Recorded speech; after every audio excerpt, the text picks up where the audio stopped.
जय श्री राम।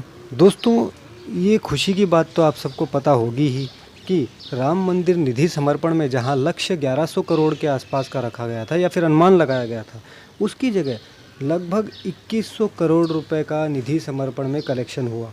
ये बात सभी भक्तों के लिए बहुत ही प्रसन्न करने वाली है, लेकिन दूसरी तरफ कईयों के पेट में दर्द उठा, कईयों को बड़ी तकलीफ़ पहले भी हुई थी, अब भी हो रही है।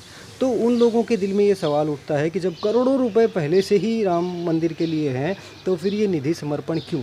ऐसे सवाल का बहुत ही सटीक और बहुत ही सुंदर महाराज ने दिया है। पूरा सुनिए और खूब शेयर।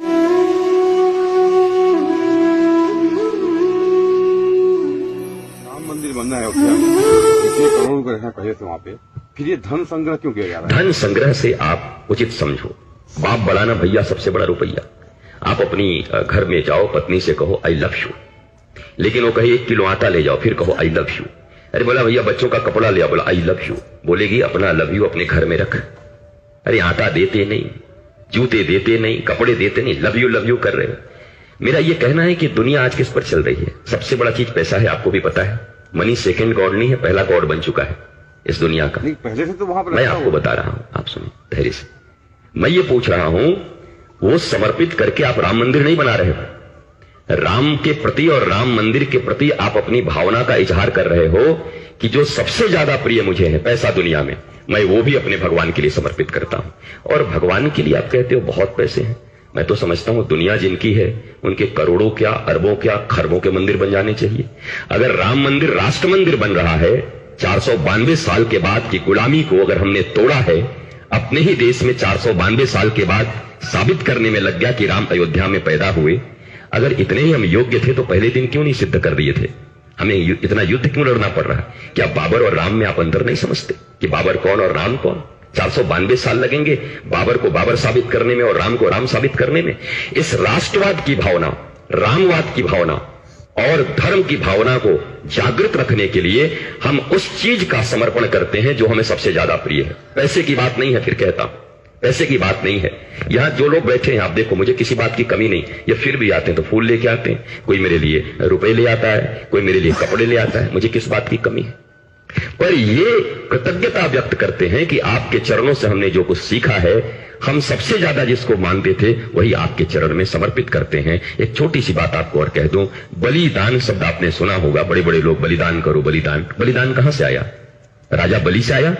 वामन भगवान गए उनके द्वार पर, उनसे मांगा, 3 पग में सारी दुनिया ले ली, ऊपर नीचे पाताल 2 पग में। 1 पग बोला अब कहां रखूं? तो बलि की पत्नी ने कहा तेरे पास जो कुछ था वो तो दे दिया, पर स्वयं को अभी तक नहीं दिया।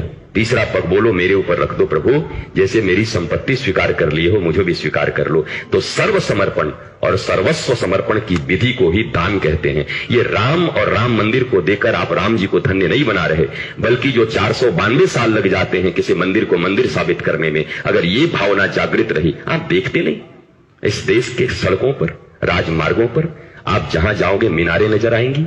आप जहां जाओगे कुछ दिन के बाद आप निकल नहीं सकते इसी राष्ट्रीय राजमार्ग पर। अगर भगवान न करे कभी गृह युद्ध हुआ या बाहर कोई युद्ध हुआ तो पहले आपको गृह युद्ध लड़ना पड़ेगा। आपके रसद रोक दिए जाएंगे, हर राजमार्ग पर कब्जा है, जाओगे कहां से आप? उन्हें क्या जरूरत है इतना बनाने की? वो अल्पसंख्यक कहते हैं कम है, और मंदिरों से ज्यादा देवस्थान उनके पास है। क्या जरूरत पड़ गई उनको बनाने की? कभी नहीं पूछते आप उनसे कि आपकी संख्या इतनी और आपके धर्मस्थान इतने, हर मोहल्ले में 5-5 खड़े हैं, 7-7 जगह से लाउड स्पीकर से बोले जा रहे हैं, संख्या आपकी इतनी, क्या करोगे इतना करके? उनसे नहीं पूछते। यही तो कारण है कि 70 सालों में सनातन परंपरा खो गई और धीरे धीरे बाकी परंपराएं ऊपर आ गई, क्योंकि वो धर्म के प्रति आस्था रखते हैं। उन्हें पता है धर्म का प्रचार कहां से हो सकता है।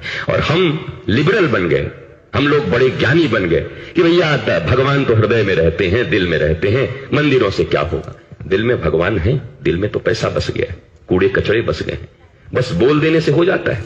प्रतीक ही धर्म का उदय करेंगे। प्रतीक मिट गए तो आप याद भी नहीं रख पाएंगे आने वाले समय में। चारों तरफ मीनारें रह जाएंगी, हमारे बच्चे पूछेंगे यही हिंदुस्तान था क्या? यही सनातन परंपरा है?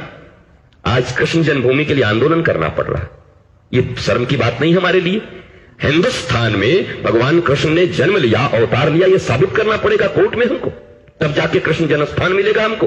क्या आप यही बात वेटिकन सिटी के लिए सोच सकते हैं? क्या यही बात काबा और मक्का मदीना के लिए आप सोच सकते हैं कि उनको साबित करना पड़ेगा? इसलिए कहता हूं, ये जो जातिवाद में बटा हुआ हमारा समाज है, वो सनातन परंपरा के द्वारा जब तक एक नहीं होता, राष्ट्र की रक्षा असंभव हो जाएगी।